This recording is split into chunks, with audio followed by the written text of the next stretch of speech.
happen to run in to Robert Combs of Blasting Services of Rockville, Virginia. You are the project manager on this particular smokestack project, huh? That's correct. And this is not out of the ordinary for you guys, I guess. Well, not the blasting part of it. It's just something different. We don't do a lot of demolition. Let's put it that way. But we're experienced at it. You know, we've got to do it every day. And tell our viewers, what kind of blasting material would be used on this smokestack project? It's dynamite, a non-electric initiation system. And you said something like 10 to 13 pounds of dynamite might bring this baby down? That's all I've got figured for it. That's all I need. And so you drill holes on 18-inch centers? 12 to 18 inches. Let me see. As we work our way around. In terms of projects that are neat and unusual, well, it looks like we got a diesel truck coming here. Bob, in terms of the most interesting projects you've done like this, how does this rate? I mean, tell us about some of the other things you've done. Oh, to us, it's normal. I mean, this is just a job, and then we do caissons, whatever they need. Okay. Sometimes it's drilling only. Like Northern Virginia is a lot of that for McKinney Drilling. We go in and honeycomb the holes, and they come in, and then they'll take a auger and they'll drill it all out, and then they come in, pour concrete where the new power line's going to go.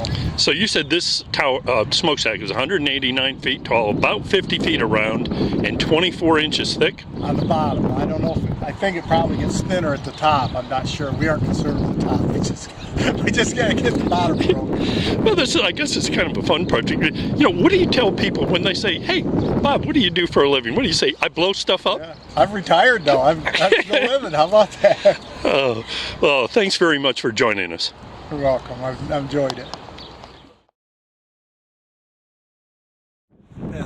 And besides filming this area, we're also, from up here, where we're back, we can see where the stack goes. We also have a drone we're flying down there with a 4K camera capability. Wow, so that's ultra high resolution. Oh, my Lord, yes. And what is this for promotional purposes later on? Mostly to protect ourselves in case something does go wrong. You mean insurance-wise? Yeah, insurance-wise, because if you've got photographic evidence and nothing went wrong, and somebody tells you 6 months from now that we threw a brick through their window, wow. If you don't see any bricks flying in the pictures, there's nothing flew. So one of your staff members knows how to fly a drone? Yeah, yeah. And is this standard process for? We're just starting to use it, but it's good like on pipeline work. Is it a quad or is it a? That's quad. A quad? Yeah. Okay. Yeah. Wow.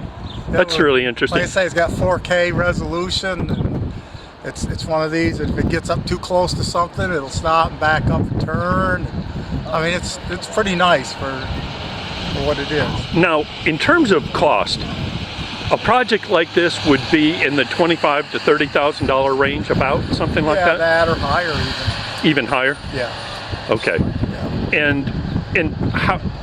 Somebody who is considering having something like this done, do you go out and give estimates, or how is this done? The guy that's doing the blasting down here, Lewis, he go take, he came, the town called him, I think, or the city. Okay. And he drove up here, took a look, see what they had, what was around. You got to see that. I mean, you look on Google Maps, but on Google Maps, some of those buildings are gone.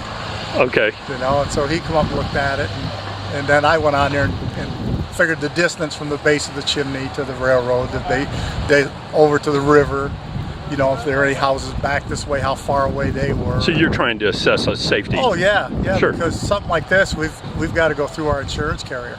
I see. On this is, it's not like you're. I think even the ones that do this, that's all they do is building demolition and chat stacks and things like that. They have to work real close with the insurance companies.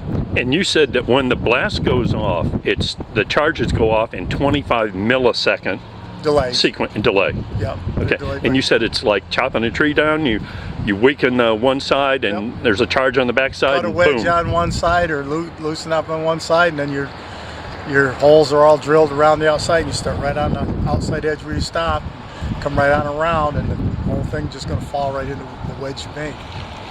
Well, this is a chance meeting with you, and we really appreciate this information. I think everybody's going to love this. Silos are taken down the same way, big grain silos. Grain silos? Yeah, like they're concrete. Okay. Yeah, they're all same theory. Well, if you guys come back in the region to blow something up, would you give us a call? Sure. Yeah, we'll have you. Thanks for talking with us. Yeah, you're welcome.